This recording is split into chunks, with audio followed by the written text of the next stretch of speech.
પ્રકરણ 1 રાષ્ટ્રીય ફળ કેરી। પ્રશ્ન 1 નીચેના ચિત્રોમાંથી કેરીનું ચિત્ર શોધી તેના પર ગોળ કરો। 1 2 3 4 5 6 અને 7 ચિત્રમાં કેરી છે એના ફરતે આપણે ગોળ કરવાનું છે। ચાલો એના પછી પ્રશ્ન નંબર 2 નીચે આપેલા ફળોના બે રેખાચિત્રો દોરો તથા કેરીના રેખાચિત્રમાં લીલો રંગ પૂરો। સફરજન, જામફળ, દાડમ અને કેરી। કેરીના જે આકાર છે એમાં તમારે રેખાચિત્રમાં લીલો રંગ પૂરવાનો રહેશે। પ્રશ્ન નંબર 3 ટેડી બિયરને કેરીનો આકાર ખૂબ ગમે છે। નીચેના આકારોમાંથી તે શોધો અને તેમાં પીળો રંગ પૂરો। અહીં કેરીનો આકાર છે 1, અહીં કેરીનો આકાર છે 2, ત્યારબાદ 3, 4, 5 અને 6 ચિત્રમાં છે કેરીનો આકાર છે એમાં તમારે પીળો રંગ પૂરવાનો રહેશે। પ્રશ્ન 4 નીચે આપેલા આકારોનો ઉપયોગ કરી કેરીના વિવિધ ચિત્રો બનાવો। 8 આકારો આપેલા છે, આ 8 આકારનો ઉપયોગ છે એ કેરીના ચિત્રમાં થઈ ગયેલો હોવો જોઈએ, અથવા તમે તમારી અનુકૂળતા પ્રમાણે છે એ તમે આવા આકારોનો ઉપયોગ કરી બીજા પણ ચિત્રો બનાવી શકો। અહીંયા એક મેં નમૂનો આપેલો છે, આવો તમારો નમૂનો બીજામાં તમે બનાવી શકો। પાંચમો પ્રશ્ન નીચે આપેલા કેરીના ભાતચિત્રોને આધારે એક ભાતચિત્ર તૈયાર કરો। અહીં કેરીની ડિઝાઇનમાં છે અલગ અલગ ભાત બનાવેલી છે અહીં, અને અહીંયા 3 આકારો આપેલા છે, એક ભાતચિત્ર આપણે બનાવવાનું છે। કેરીનો આકાર અને કેરીમાં તમને જેવી ડિઝાઇન આવડે એવી તમારે ડિઝાઇન બનાવવાની છે। ચાલો એના પછી છઠ્ઠો પ્રશ્ન મણકા ઘોડી જોઈ સંખ્યા અંકોમાં અને શબ્દોમાં લખો। મણકા ઘોડીમાં ટોટલ લાખ સુધીની સંખ્યા છે। ચાલો લાખના સ્થાને છે 1 2 3 4 એટલે કે 4 લાખ, પછી અહીં છે 7 મણકા છે, અહીં 6 મણકા છે એટલે 76,000, અહીં 5 મણકા છે, અહીં 8 મણકા છે અને 0 એટલે કે 580। 4,76,580 તમારે અંકોમાં અને શબ્દોમાં લખવાની રહેશે। તેમાં બીજો પ્રશ્ન મણકા ઘોડીમાં 10 લાખના સ્થાને છે એ 4 આપેલા છે, લાખના સ્થાને 7 આપેલા છે એટલે 47 લાખ, પછી 10,000ના સ્થાને 4 અને 1000ના સ્થાને 6 એટલે કે 46,000, 100ના સ્થાને 3, દશકના સ્થાને 6 અને એકમના સ્થાને 3 મણકા આપેલા છે, તેથી 363। 47,46,363। ચાલો એના પછી સાતમો પ્રશ્ન નીચે આપેલી સંખ્યાઓને અંકમાં લખો। 7,50,000, 5,05,005, 8,54,000, પછી 3,62,016, પછી 19,20,002, 25,06,000, 92,10,020 અને છેલ્લું 60,04,000। ચાલો આપણે સંખ્યા અંકમાં છે અંકમાં લખી, હવે શબ્દોમાં લખવાની છે। 4,40,507, પછી 6,09,870, 8,16,479, 35,05,686, 67,22,022। ચાલો એના પછી સ્થાન કિંમતવાળો પ્રશ્ન છે। નીચે આપેલી સંખ્યાની સ્થાન કિંમત। ચાલો 7,94,401માં 9ની સ્થાન કિંમત થાય 90,000, અહીં 5ની સ્થાન કિંમત 5,000, અહીં 9ની સ્થાન કિંમત થાય 9 લાખ, પછી અહીંયા 6ની સ્થાન કિંમત 6,000, અહીં 7ની સ્થાન કિંમત 7 લાખ, પછી અહીંયા 1ની સ્થાન કિંમત 100, અહીં 0ની સ્થાન કિંમત 0, પછી 6ની સ્થાન કિંમત 6 અને 1ની સ્થાન કિંમત 1 લાખ। ચાલો પછી એના પછી છે એ સાચા જોડકા છે એ જોડવાના રહેશે। ચાલો 80,500, 80,500 ક્યાં આપેલા છે તો કે સી। 80,05,000 તો કે એમાં આપેલ છે। 80,05,000 તો કે બી। 80,50,000 તો કે ઈ, અને 80,50,000 તો કે ડી। 80,50,000। ચાલો 11મો પ્રશ્ન ચડતા ક્રમમાં લખો। અહીં 3 સંખ્યા આપેલી છે તેમાં ચડતો ક્રમ એટલે સૌથી નાની સંખ્યાથી શરૂઆત કરીએ। 64,54,094, એનાથી મોટી સંખ્યા 68,57,909, એનાથી મોટી સંખ્યા 69,067, 69,67,234। ચાલો બીજો પ્રશ્ન પણ ચડતા ક્રમનો છે, 3 સંખ્યા આપેલી છે તેમાં સૌથી નાની સંખ્યા છે 69,43,47,726, એના પછી છે 79,59,989।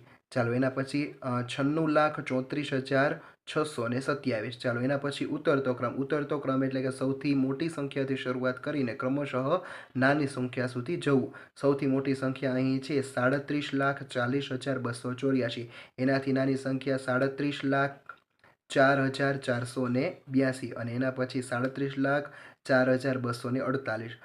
બીજો પ્રશ્ન ઉતરતા ક્રમનો આપી એમાં પણ 3 સંખ્યા આપેલી છે. સૌથી મોટી સંખ્યા 87,82,453, એનાથી નાની 75,82,543 અને એના પછી 57,82,345.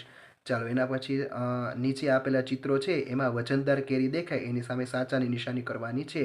ABCD એટલે અબકડમાંથી બ કેરી છે સૌથી વજનદાર છે. ચાલો પછી ટોપલીવાળો પ્રશ્ન છે.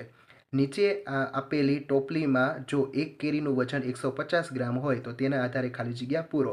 કુલ કેટલી કેરીઓ છે? તો 1 2 3 4 5 6 7 8 કેરી છે. એક કેરીનું વજન છે એ 150 ગ્રામ છે. કેરીઓનું કુલ વજન કેટલું થાય? તો એક કેરીનું છે એ 150, તો 8 કેરીનું કેટલું? 8 ગુણ્યા 150 એટલે 15 8 120, પાછળ 0 એટલે કે 1200 ગ્રામ. ચાલો આવી 3 ટોપલીમાં, તો એક ટોપલીમાં 1200 ગ્રામ, તો 3 ટોપલીમાં 3 ગુણ્યા 1200 એટલે કે 3600 ગ્રામ. પ્રશ્ન નંબર 15. નીચે આપેલા વજનિયાનો ઉપયોગ કરી અલગ અલગ 5 રીતે 7 ગ્રામ કે 7 કિગ્રા 7000 ગ્રામ કે 7 કિગ્રા બનાવો. ચાલો અહીં ગ્રામ આપેલા છે વજનિયા, એનો ઉપયોગ કરવાનો છે. પહેલું આપણે કઈ રીતે બનાવશું? તો 2 કિગ્રા અને 5 કિગ્રા બરાબર 7 કિગ્રા. પછી બીજું છે 5 કિગ્રા વત્તા 1 કિગ્રા વત્તા 1 કિગ્રા. જો અહીં સ્પષ્ટ લખેલું છે કે એક વજનિયું એકથી વધુ વાર તમે ઉપયોગ કરી શકો છો. અહીં આપણે 1 કિલોના 2 વજનિયા છે એ ઉપયોગમાં લીધા છે. ચાલો ત્રીજું આપણે કઈ રીતે બનાવીશું? તો કે 5 કિલો પ્લસ 1 કિગ્રા પ્લસ 500 ગ્રામના 2 બરાબર 7 કિગ્રા થાય. ચાલો એના પછી ચોથામાં છે 2 કિલોના 3 એટલે 6 વત્તા 1. પછી પાંચમામાં 5 કિલોનું 1 અને 500 ગ્રામના 4 એટલે કે 7 કેજી થશે. ચાલો એના પછી વ્યવહારુ દાખલા છે એ આપેલા છે. ચાલો દિનકરભાઈના ઘરે ઉનાળામાં દરરોજ 3 કિગ્રા કેરી ખવાય છે. જો 1 કિગ્રા કેરીનો ભાવ 80 રૂપિયા હોય, 1 કિગ્રા કેરીનો ભાવ 80 રૂપિયા, તો 3 કિગ્રા કેરીનો કેટલો? એટલે 3 ગુણ્યા 80, 8 તેરી 24, પાછળ 1 0 લાગી જશે, 240 જવાબ આવશે. ચાલો એના પછી બીજો દાખલો. તો તેઓ અઠવાડિયામાં કેટલા રૂપિયા ખર્ચશે? તો કે અઠવાડિયું એટલે કે 7 દિવસ. એક દિવસમાં 240 રૂપિયાની કેરી ખાય, તો 7 દિવસમાં કેટલી? 240 ગુણ્યા 7. 240 ગુણ્યા 7 છે એ તમે રફકામમાં કરી શકો, અથવા અહીં તમે દાખલો ગણવો હોય તો પણ ગણી શકો. કેટલું આવશે? તો કે 1680. આ તમારો જવાબ. ચાલો એના પછી તેમણે એક મહિનામાં કેટલા ખર્ચો થાય? મહિનાના કુલ 30 દિવસો ગણવા. હવે એક દિવસમાં 240 રૂપિયાની કેરી ખાય, તો મહિનો એટલે કે 30 દિવસ. 30 દિવસમાં કેટલી? તો 240 ગુણ્યા 30, 24 તેરી 72, 1 0 મૂકી દો. 1 0 ઝડપી ગુણાકાર છે એ આપણે બધાને આવડે છે. 24 તેરી 72, 1 0 અને બીજો 0 એટલે કે આન્સર આપણો ફાઇનલ. ચાલો 17મો દાખલો. જો કેરીના બોક્સનું વજન 12 કિગ્રા હોય તો આવા 20 બોક્સનું વજન કેટલું થાય? એક બોક્સનું વજન 12 કિગ્રા 12 કેજી અથવા કિલોગ્રામ, તો 20 બોક્સનું કેટલું? એટલે 20 ગુણ્યા 12 બરાબર 12 દુ 24 એટલે કે 240 ગ્રામ હોય. ચાલો એના પછી બીજો દાખલો જો આ બોક્સમાં એક કેરીના વજનના 200 ગ્રામ હોય, એક કેરીનું વજન 200 ગ્રામ હોય, તો બોક્સમાં કુલ કેટલી કેરીઓ હશે? એક બોક્સમાં 12 કિગ્રા કેરી છે એટલે 12 કિગ્રા એટલે 12,000 ગ્રામ. 12,000 છેદમાં 200, 0 0 આપણે ઉડાડીશું. 2 છગ 12 એટલે કે 60, એટલે 60 દુ 120 એટલે કે 60 કેરી છે એ સમાશે આપણો આન્સર. ચાલો એના પછી 18મો દાખલો જોઈએ. એક વર્ગખંડમાં 42 વિદ્યાર્થીઓ છે. જો એક ટોપલીમાં 18 કેરીઓ હોય અને દરેક વિદ્યાર્થીને 3 કેરીઓ વહેંચે, કેટલી કેરી વહેંચવાની છે? 3. કેટલા વિદ્યાર્થીઓને? તો કે 42. તો 42 ગુણ્યા 3 એટલે કે 126 કેરીની જરૂર પડે. હવે શું કીધું છે? તો કે એક ટોપલીમાં 18 કેરીઓ સમાય છે, તો 126 બાળકોને છે એ આપણે 126 કેરીઓ આપણે 42 બાળકોને વહેંચવાની છે, તો 126 ભાગ્યા 18, 18 સત્તા 126 એટલે કે 7 ટોપલીઓની જરૂર પડે. ચાલો એના પછી કોષ્ટકવાળા દાખલા આપણે જોઈએ. નીચે આપેલી કોષ્ટકની વિગતની આધારે પ્રશ્નનો જવાબ આપો. બળદગાડું, છકડો, રિક્ષા, ટ્રેક્ટર અને ટ્રક છે એક ફેરામાં કેટલું કેરીનું વહન કરે અને એની સ્પીડ આપેલી છે. પહેલો પ્રશ્ન, બળદગાડું 3 ફેરામાં કેટલી કેરી લાવશે? તો બળદગાડું છે એક ફેરામાં 200 કિગ્રા કેરી લાવે. જુઓ, બળદગાડું એક ફેરામાં 200 કિગ્રા કેરી લાવે, તો 3 ફેરામાં 3 ગુણ્યા 200, 3 દુ 6 અને 600 કિગ્રા લાવશે. ચાલો ટ્રેક્ટર 5 ફેરામાં કેટલી કેરી લાવશે? તો ટ્રેક્ટર એક ફેરામાં 1000 કિગ્રા કેરી લાવજો. ટ્રેક્ટર 1000 કિગ્રા કેરીનું વહન કરે છે, તો 5 ફેરામાં 5 ગુણ્યા 1000 એટલે કે 5000 કિગ્રા કેરીનું વહન કરશે. તેના પછી છકડો રિક્ષા 4 કલાકમાં કેટલું અંતર કાપે? 1 કલાકમાં 15 કિલોમીટરનું અંતર કાપે. તો 4 કલાકમાં 4 ગુણ્યા 15 બરાબર 60 કિમી. ચાલો ચોથો પ્રશ્ન, ટ્રક 2 કલાકમાં કેટલું અંતર કાપશે? તો ટ્રક છે એ 1 કલાકમાં 45 કિલોમીટરનું અંતર કાપે. તો 2 કલાકમાં છે 90 કિમીનું અંતર કાપશે. ચાલો પાંચમો પ્રશ્ન, બળદગાડું 70 કિમી અંતર કાપવા માટે કેટલો સમય લેશે? તો બળદગાડું છે એ 1 કિલોમીટર 1 કિલોમીટર છે એ જો અહીંયા પાંચમાં કાપે છે. 5 કિલોમીટર અંતર છે 1 કલાકમાં 5 કિલોમીટરનું અંતર કાપે છે બળદગાડું, એટલે કે 70 ભાગ્યા 5 એટલે કે 14×5 = 14 કલાક લેશે. ચાલો ટ્રેક્ટરની ઝડપ છે એ આપેલ છે. તો ટ્રેક્ટર 100 કિમી અંતર કાપવા કેટલો સમય લેશે? તો ટ્રેક્ટરની ઝડપ છે એ 1 કલાકમાં છે 25 કિલોમીટર કાપે છે. તો 100 કિમી અંતર કાપવા માટે 100 ભાગ્યા 25 25 ચોક 100 એટલે 4 કલાક લેશે. ચાલો એના પછી વ્યવહારુ દાખલા. સ્નેહાએ રસ્તાની બાજુમાં ઊભા રહી ત્યાંથી પસાર થતા વાહનોની નોંધ કરી. કુલ 2000 વાહનો છે એ 2 કલાકમાં પસાર થયા. તેમાંથી અડધા વાહનો ગાડીઓ. ચાલો અડધા વાહનો ગાડીઓ, કુલ વાહનો 2000, એમાં ગાડીઓ અડધા એટલે કે 2000 ભાગ્યા 2 એટલે કે 1000 છે એ ગાડીઓ છે. પછી શું કીધું? તો ચોથા ભાગની રિક્ષાઓ. તો રિક્ષા ચોથા ભાગને 2000/4, ચોથો ભાગ એટલે કે 1/4. હવે આપણે છેદ ઉડાડીએ કે 4 × 25 એટલે 500, એટલે કે હવે ટ્રક છે એ કેટલી થશે? 1000 + 500 બરાબર 1500. હવે 1500 2000માંથી આપણે કુલ વાહનો 2000, એમાંથી છે એ આપણે 1500 બાદ કરીએ એટલે ટ્રક મળે. કેટલા? તો કે 500 ટ્રક જોયા. હવે જો ગાડીઓ 1000, રિક્ષા 500 અને ટ્રક પણ 500 એટલે કુલ 2000 થઈ જાય. 1000 + 500 + 500. ચાલો એના જેવો જ પ્રશ્ન છે એ નીચે આપેલો છે. બીજા એક ગામ તરફ જતા રસ્તા પરથી કુલ 150 વાહનો 2 કલાકમાં પસાર થયા. તેમાંથી ત્રીજા ભાગના સ્કૂટર. ચાલો સ્કૂટર છે ત્રીજા ભાગના, કુલ કેટલા વાહનો? તો 150 વાહનો. ત્રીજો ભાગ, હવે 3 × 5 = 15 એટલે 50 સ્કૂટર નીકળ્યા. પછી બળદગાડા કેટલા નીકળ્યા? તો કે બળદગાડા પાંચમા ભાગના બળદગાડા એટલે 150/5, 5 તેરી 15 એટલે 30 છે બળદગાડા. હવે બાકીના જેટલા વધ્યા એ ટ્રેક્ટર હતા. ટ્રેક્ટરની સંખ્યા કેટલી? તો કે અહીં ટ્રેક્ટરની સંખ્યા આપેલી છે. અહીંયા પહેલાં આપણે બંનેનો સરવાળો કરેલ છે કે ટ્રેક્ટર 50 + 30 બરાબર 80. હવે કુલ કેટલા વાહનો? તો 150, એમાંથી આપણે 80 છે આ બે સ્કૂટર અને બળદગાડા બાદ કરી દઈએ એટલે 70 ટ્રેક્ટર છે એ જોવા મળે છે. જો સ્કૂટર 50, બળદગાડા 30 અને ટ્રેક્ટર છે 70. ચાલો 21મો દાખલો છે. બદામ કેરીનો ભાવ 60 રૂપિયા પ્રતિ કિલો, તોતાપુરીનો 40, હાફૂસનો 50, લંગડો 70 અને કેસર 150. કોષ્ટકને આધારે જવાબ આપવાના છે. સુધાબેન 3 કિગ્રા બદામ કેરી લે છે તો તેમણે કેટલા રૂપિયા ચૂકવવા પડે? તો કે 1 કિલોના 60 રૂપિયા. બદામ કેરી ક્યાં છે? તો કે આ બદામ કેરીનો 60 રૂપિયા ભાવ છે. 1 કિલો 60 તો 3 કિલોને કેટલા? 3 × 60 બરાબર 180 રૂપિયા ચૂકવવા પડે. ચાલો એના પછી બીજો પ્રશ્ન. માયાબેન 5 કિગ્રા તોતાપુરી કેરી, એટલે માયાબેન છે તોતાપુરી કેરી ખરીદે છે, અને જયાબેન 4 કિગ્રા હાફૂસ કેરી ખરીદે છે. જયાબેન છે હાફૂસ કેરી ખરીદે છે. કેટલા? તો 4 કિગ્રા. જોઈએ આપણે. 1 કિગ્રાનો ભાવ 40 રૂપિયા છે, કોષ્ટકમાં આપેલું છે. અને તો 5 કિગ્રાનો કેટલો થાય? તો કે 40 × 5 બરાબર 200 રૂપિયા થાય. જ્યારે જયાબેન છે હાફૂસ કેરી ખરીદે છે 1 કિગ્રા, એનો ભાવ છે 50 રૂપિયા. જો આપણે હાફૂસનો ભાવ જોઈ લઈએ કે હાફૂસ કેરીનો ભાવ છે એ 50 રૂપિયા આપેલો છે. તો 1 કિગ્રાના 50 રૂપિયા, તો 4 કિગ્રાને કેટલા? 4 × 50 બરાબર 200. ચાલો હવે બંને દુકાનદારે કેટલા રૂપિયા આપ્યા? તો કે બંને થઈને છે 400 રૂપિયા આપ્યા. 200 રૂપિયા આપ્યા હશે. ચાલો એના પછી ત્રીજો પ્રશ્ન. રાજેન્દ્રભાઈ 4 કિગ્રા લંગડો કેરી, રાજેન્દ્રભાઈ લંગડો કેરી ખરીદે છે, જ્યારે નરેન્દ્રભાઈ છે કેસર કેરી ખરીદે છે. 4 કિગ્રા લંગડો કેરી ખરીદે છે ને આ 2 કિગ્રા કેસર કેરી ખરીદે. બંનેમાંથી કોણે વધારે રૂપિયા ચૂકવવા હશે? 1 કિગ્રા લંગડો કેરીનો ભાવ 70 રૂપિયા છે. તો 4 કિગ્રાનો ભાવ 4 × 70 એટલે કે 7 ચોક 28 એટલે 280 રૂપિયા. જ્યારે નરેન્દ્રભાઈ કેસર કેરી છે એમને આપણે જવાબ મળે કે 150 રૂપિયા કિલોનો ભાવ છે, તો 2 કિલોના 300 રૂપિયા. રાઈટ, 300 રૂપિયા. હવે કોણ વધારે ચૂકવે? તો કે નરેન્દ્રભાઈ. અને કેટલા વધારે? તો કે 20 રૂપિયા વધારે ચૂકવે છે. કોના કરતાં? તો કે રાજેન્દ્રભાઈ કરતાં. નરેન્દ્રભાઈ વધારે રૂપિયા ચૂકવે, ₹20. આ તમારો ફાઇનલ જવાબ. ચાલો એના પછી ચોથો પ્રશ્ન. શૈલેષભાઈ 12 કિગ્રા કેસર કેરી ખરીદે છે અને દુકાનદારને 2000ની નોટ આપે છે, તો દુકાનદાર તેમને કેટલા રૂપિયા પાછા આપશે? ચાલો હવે જોઈએ. શૈલેષભાઈ છે એ કઈ કેરી ખરીદે છે? તો કે કેસર કેરી ખરીદે છે. 1 કિગ્રાનો 150 રૂપિયા, તો 12 કિગ્રાનો 150 × 12 બરાબર 1800 રૂપિયા થયા. 2000ની નોટ આપે છે એટલે દુકાનદાર એને કેટલા પાછા આપશે? તો કે 200 રૂપિયા પાછા મળે. આ તમારો જવાબ.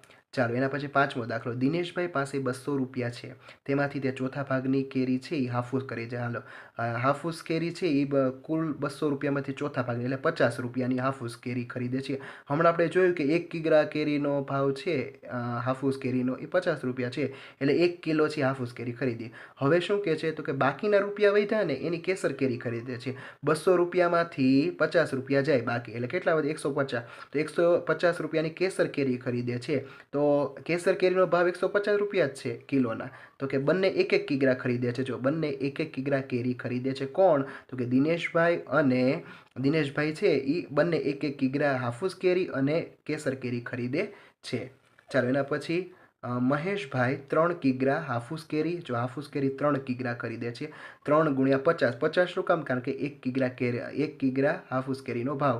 પછી અડધો કિગ્રા કેસર કેરી. હવે કેસર કેરીનો ભાવ કેટલો છે તો કે 150 રૂપિયા, તો અડધો કિલો તમારે લેવી હોય તો 75 રૂપિયા ચૂકવવા પડે. અને અડધો કિલો લંગડો કેરી, તો લંગડો કેરીનો ભાવ કેટલો છે તો કે 70 રૂપિયા, તો અડધો કિલો તમારે અડધો કિલોના પૈસા દેવાના તો 35 રૂપિયા. તો હાફૂસ કેરીના 150 રૂપિયા, કેસર કેરીના 75 રૂપિયા અને લંગડો કેરીના 35 રૂપિયા, ટોટલ 260 રૂપિયા દુકાનદારને ચૂકવે છે. ચાલો અહીં તમારું આ ચેપ્ટર છે પૂરું થાય છે. પ્રવૃત્તિ જોઈએ. ચાલો ગૃહ કાર્ય કરીએ. પ્રશ્ન 1, નીચે આપેલા નમૂના મુજબ અલગ અલગ આકારોમાં કેરીના ભાતચિત્ર બનાવો. 2 આકારો આપેલા છે, બીજો આકાર છે એ તમારે જાતે બનાવવાનો છે. એ જાતે આકારમાં તમે દાગીના, સાદડી, ચાદર કે સાડીનું ચિત્ર પણ બનાવી શકો.